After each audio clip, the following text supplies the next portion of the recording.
Hungary की capital Budapest से लगभग 174 किलोमीटर की दूरी पर मौजूद ये है हंगरी का इकलौता और पूरे यूरोप कॉन्टिनेंट का सबसे बड़ा हिंदू गांव,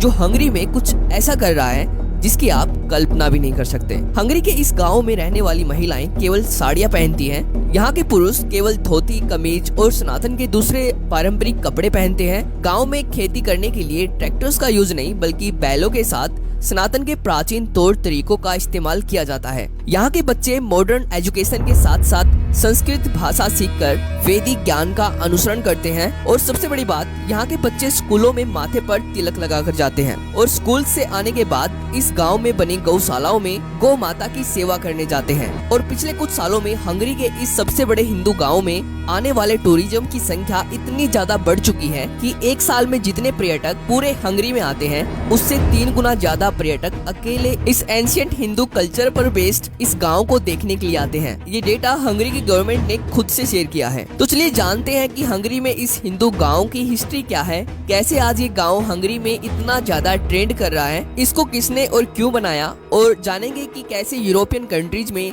धीरे धीरे सनातन के एंशिएंट कल्चर की डिमांड बढ़ती जा रही है, जिससे इन देशों में सनातन के लिए एक बड़ी अपॉर्चुनिटी इंतजार कर रही है। तो इस वीडियो को पूरा जरूर देखना, बहुत सारी नई चीजों के बारे में आपको पता चलने वाला है। और अगर आपको ये वीडियो इम्पोर्टेंट लगती है तो वीडियो को लाइक करके इसको अपने रिलेटिव्स के साथ शेयर कर देना, जिससे इस वीडियो की रीच बढ़े और वीडियो ज्यादा से ज्यादा ऑडियंस तक पहुंचे। तो चलिए देखते हैं। दोस्तों, इस गांव के कई नाम हैं। सबसे पहला नाम है कृष्णा वैली, दूसरा नाम है नव ब्रज धाम यानी कि नया ब्रज धाम, तीसरा नाम है इंडियन कल्चरल सेंटर। पर इस गांव का मुख्य नाम कृष्णा घाटी यानी कि कृष्ण वैली ही है, जो लगभग 660 एकड़ में फैली हुई है। इस गांव में खुद के स्कूल्स हैं, खुद के आयुर्वेदिक सेंटर्स हैं, मंदिर है, खुद की जैविक कृषि, वो भी बैलों के साथ सनातन के प्राचीन पारंपरिक तौर तरीकों से की जाती है, जिसको देखकर आपको भी ऐसा लगेगा कि सच में हंगरी के इस गांव में सतयुग की शुरुआत हो चुकी है। इसके साथ ही इस गांव में खुद की इलेक्ट्रिसिटी है, यानी कि पूरे गांव के हर घर और हर बिल्डिंग के ऊपर सोलर सेल लगाए गए हैं, जिससे हंगरी की गवर्नमेंट ये बात खुद मानती है कि ये पूरा गांव आत्मनिर्भर है, जो हंगरी की नेशनल ग्रिड का हिस्सा नहीं है, जो गौशालाओं से और जैविक कृषि से अपने साधन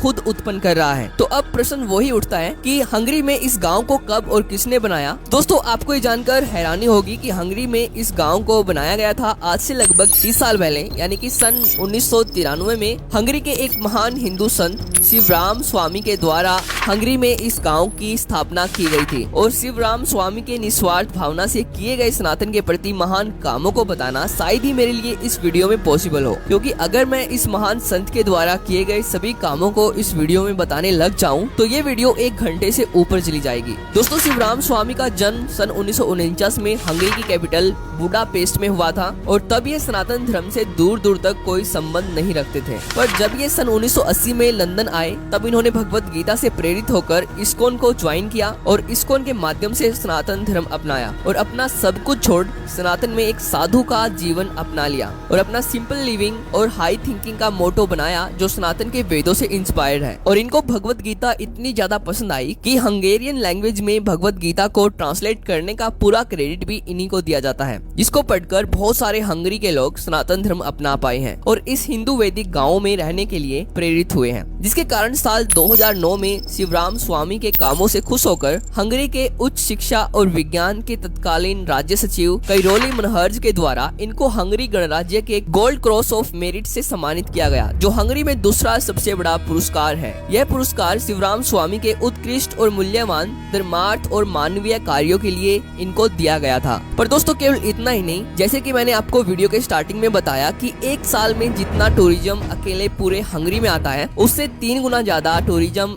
एक साल में अकेले हंगरी के इस हिंदू गांव को देखने के लिए आता है। यानी कि एक साल में केवल 10,000 पर्यटक पूरे हंगरी में आते हैं, जो इनका ऑफिशियल डेटा है। और दूसरी तरफ एक साल में 30,000 से ज्यादा पर्यटक केवल हंगरी के इस हिंदू गांव को देखने के लिए आते हैं, जैसे कि आप इस वीडियो में देख सकते हो।